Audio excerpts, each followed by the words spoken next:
মানে আমরা আমজনতা, আমাদের কোনো মতামত নাই, এভরিওয়ান চার্জ করছে আমাকে লিটারালি। আরেক ভদ্রলোক আসলেন হুজুরওয়ালা, উনি আমাকে গাঁজা ঘুর মাজা ঘুর বলে একা করে ফেলতেছেন। সো আমার কলিগ যেটা করছে ওনাকে রাইট ওয়েতে ধরছে, কিন্তু সো আমাদের পক্ষ থেকে আমরা রাইট আছি। আমি ওনাকে জাস্ট যেটা নিয়ম রুলস বাংলাদেশ রেলওয়ের সেই অনুযায়ী আমি জাস্ট ওনাকে ভাড়া এবং জরিমানা করে দিচ্ছি। ভাই আমি আর আমার মিসেস জার্নি করতেছি, আমরা গ্রাম থেকে আসতেছি, হ্যাঁ জামালপুর গিয়েছিলাম, আমরা জামালপুর থেকে আসতেছি। তো একটা টিকিট আমি একটা সোর্স থেকে পাইছি, আমার কাজিন কেটে দিছে। আমি যেহেতু আমি অনলাইনে ট্রাই করে দেখছি, আমি পাই না, কারণ অনলাইনে কখনো ব্ল্যাঙ্ক থাকে সবসময়। আমি পুরো জার্নি স্টেশনে উঠলাম, ট্রেনে আসলাম, ট্রেনে আমাকে কেউ থামায় নাই, কেউ জিজ্ঞাসা করে নাই ভাই এই টিকিটটা আপনার না, তাহলে আপনি জার্নি করতে পারবেন না। ইভেন আমি ট্রেনে যে বসে থাকলাম, ওখানে তো টিটির একটা চেক আপ থাকে টিকিটের, উনিও চেক করেন নাই, কেউ জিজ্ঞাসা করেন নাই একবারের জন্য।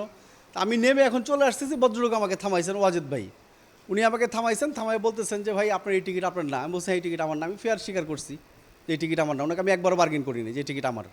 বলছি ঠিক আছে তাহলে আপনাকে জরিমানা দিতে হবে। আমি বলছি কেন দিতে হবে?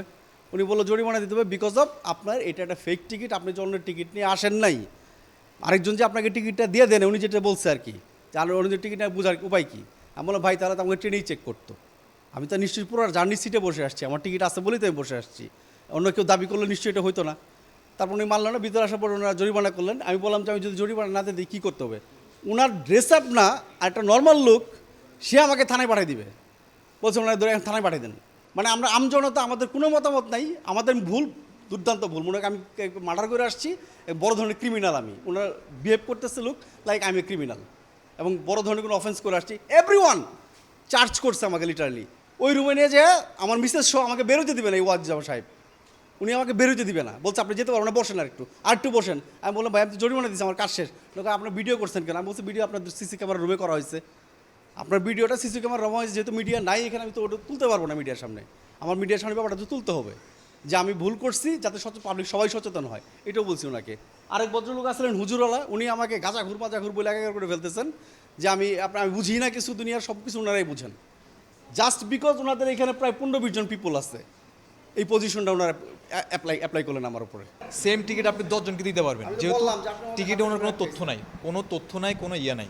সো আমার কলিগ যেটা করছে ওনাকে রাইট ওয়েতে ধরছে, কিন্তু অনেক টাইমে শুরু থেকে চেকিং হয়, কিন্তু অত এদিক সেদিক একটু হইতে পারে, কিন্তু উনি তো কনসাস পারসন, ওনাকে দেখে মনে হচ্ছে উনি খুব সচেতন।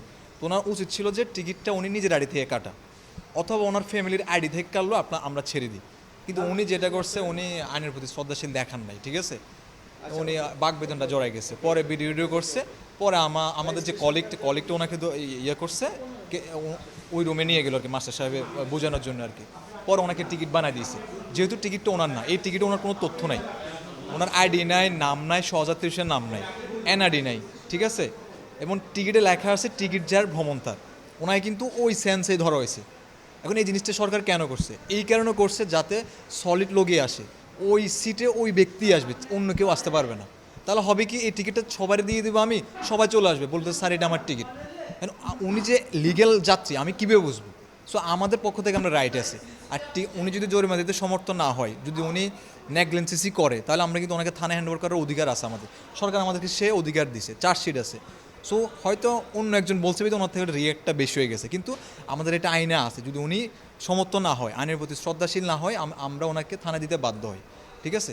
তারপরে আমরা এই জিনিসটা কখনো চাই না, সুন্দর করে শর্ট আউট করার চেষ্টা করি। হেনস্থার কিছু নেই ভাইয়া, উনি নিজেই হাইপার হয়ে গেছে, আপনি সিসি ফুটেজ চেক করলে দেখবেন, ঠিক আছে। উনি নিজে হাইপার হয়ে গেছিলো, উনি ভিডিও করছে ফার্স্টে।